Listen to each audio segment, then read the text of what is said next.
So the Samsung Galaxy A17 has just officially came out, so let's go ahead and take a look at it against the iPhone 15 and see which particular phone is a better one for you. Now, the thing I can definitely tell you behind both these types of devices is that they're both very, very good types of phones. You know, the iPhone 15 might be the better one here and there for the most part, but we're going to go ahead and see which one is the better one for you. If you want to pick up either one of these particular phones though, links will be down in the description below. You can get them from there and you can help support the channel at the exact same time. Now, starting off with the outside of both these particular phones. The iPhone 15 originally came out back in 2023, so it's a little bit over 2 years old now, so that is kind of one of those things to keep in mind here. And this phone on the front side is basically going to be giving you a 6.1-inch Super Retina XDR OLED display. Now with the phone panel like an iPhone 15, this is one of those types of displays that is going to be a pretty good type of display for the most part, right? It's going to be, 2000 nits of peak brightness. It's giving you the dynamic island. It looks like a pretty decent display. However, there are a few caveats or some things about this phone that might not hold up extremely well. Number one is the 60 Hz display. In fact, that's probably the only caveat on this phone, at least on the front panel. If this phone had a 120 Hz display or anything like that, then that would be a substantially better type of experience. Unfortunately, with this type of phone, you're going to be slightly limited when it comes down to this type of display, and I feel like that right there is going to be kind of a problem. It's not the end of the world or anything, but it would be much nicer to be able to go through and buy a phone and buy a display in general that's going to be able to give you a better type of experience rather than this one. The Galaxy A17 is more of a budget tier Samsung phone. It's one of the cheapest Samsung phones you can buy, and this one on the front side is going to be giving you a 6.7-inch Super AMOLED display. So this one's going to be 1080p, so not as great of a panel, not as high of a resolution as the iPhone 15, but this one is giving you a couple things up its sleeves too. So this one is able to give you a 90 Hz display, which is actually going to be a really nice capability. Having 90 Hz is at least a step in the right direction, and that would be a nice thing going on here for this type of phone. You're getting pretty thick bezels around this type of device, a little, Infinity U display at the very top, a little bit of bezel at the bottom. There's more bezel on it than the iPhone 15, and I would still say the iPhone 15's panel gets brighter, and it is kind of a nicer looking panel, but I do like the 90 Hz display. That one is probably, I like that technology, but I don't think there's a clear winner here. USB-C at the bottom. You do have kind of this aluminum feeling on the, Galaxy 17, but the backside is completely built out of plastic, whereas the iPhone 15 has this frosted glass back to it. So that frosted glass back is really nice. Being able to go through and get a phone like that that's going to be giving you that type of capability, again, is going to be something that's going to be very, very nice to have. And like I said before, if I'm going to go through and pick up a phone, I definitely do like being able to buy a phone that's going to give me that better type of feeling. And the iPhone 15 is basically going to be able to give you that, which again is another really awesome thing there. Now, on top of that, some other very important things to keep in mind here too is basically when it comes down to their, price tags. The iPhone 15 right now is going to cost you on Amazon about $386, which I think is really nice. I think that's a really nice thing. With the Galaxy A17, this one is going to cost about $214.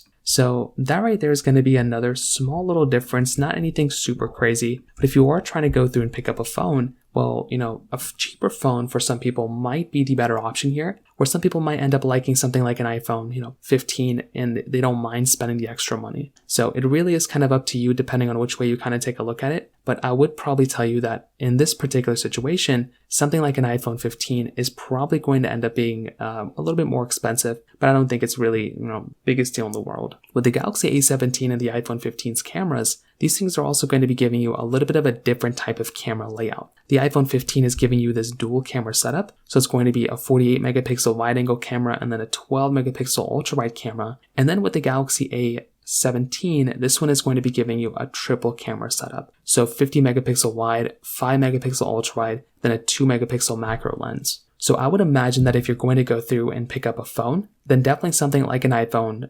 15's camera. I mean, there's really no competition here. The 15 is going to be giving you a substantially better type of camera. This one's going to be able to give you 4K at 60 on the back and on the front. So that right there is already going to be an advantage. Where the Galaxy A17 is just giving you 1080p at 30 frames per second on the front and the back. So that right there is going to be a very big disadvantage. And if you're going to go through and pick up a phone, something like the iPhone 15 is going to be substantially better in almost every single way. So the last thing I would want you to do is to go through and buy a phone or buy a device and have it, a little bit lackluster from that standpoint. That is kind of what's going to end up happening here for the Galaxy A17, where the iPhone 15 is going to be pretty much, substantially better. It still is a really good camera in this day and age. So from that side, that kind of covers it up there too. Now, on top of that, another important thing to keep in mind here as well is basically when it comes down to their software longevity. So funny enough, both these phones are actually still going to be supported with software for quite some time. So these types of phones are actually going to be supported with software for, about 7 or probably 6 years or something like that, maybe 5 to 6 years longer. That is going to be another really, really cool thing. So being able to go through and buy a phone like these that are going to be lasting that long, I think is going to be a really big advantage. And like I said before, for one, I love being able to go through and buy these phones that are going to be able to give me that type of capability. Battery life wise, it's going to be tough to tell, but I would imagine that the iPhone 15's battery life is probably still going to be very good. But, I've done tests and stuff. The 15 doesn't last as long as the 17. The thing with the Galaxy A phones is that they're pretty underpowered, but they end up putting such big batteries inside of them that they end up giving you like pretty good battery life, even though they're very, very underpowered. In fact, it helps it a lot because it's underpowered. So in a situation like this, I would imagine that a phone like the Galaxy A17 might just end up giving you better type of battery life because the, iPhone 15 is slightly more powerful and it's giving you a smaller size battery in the iPhone 15. Now, on top of that, when it comes down to their chipsets inside,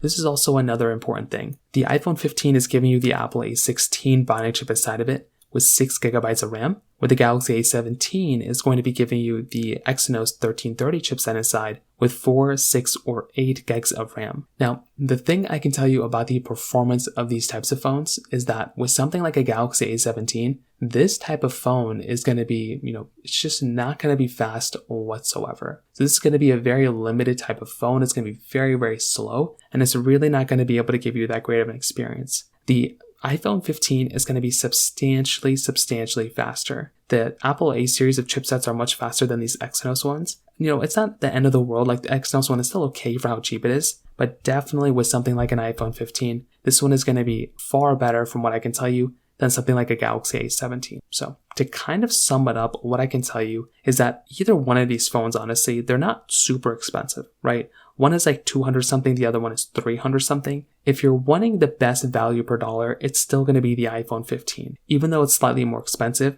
it is a substantially better phone. You're getting a better camera setup, better software updates. I think they're just more optimized on the iPhone mainline than like the A series of Samsung. Their mainline phones are good, but their A series, they typically get the updates like last of all and stuff like that. You're also going to be able to get a much better type of experience on the iPhone 15's performance. And that right there is what's important. I think the Galaxy A17 is still a good phone, right? But it just, I don't know, for a brand new phone, I feel like the camera is one of those things that's very lackluster. You have to have like 4K at 60 on the back at the very least, and this one isn't really giving you that, so that is going to be a little bit of a disadvantage as it kind of comes down to that phone. So the choice is yours, but in my opinion, that's kind of what you're going to end up seeing from these types of devices. So from that side, that kind of covers it up there. If you have any other thoughts or questions, please let me know in the comment section below. Hit the like button, that would mean so much, but definitely hit that subscribe button. More importantly than everything else, I love every single one of you guys. Hopefully I got you guys in the next video. Peace out till then.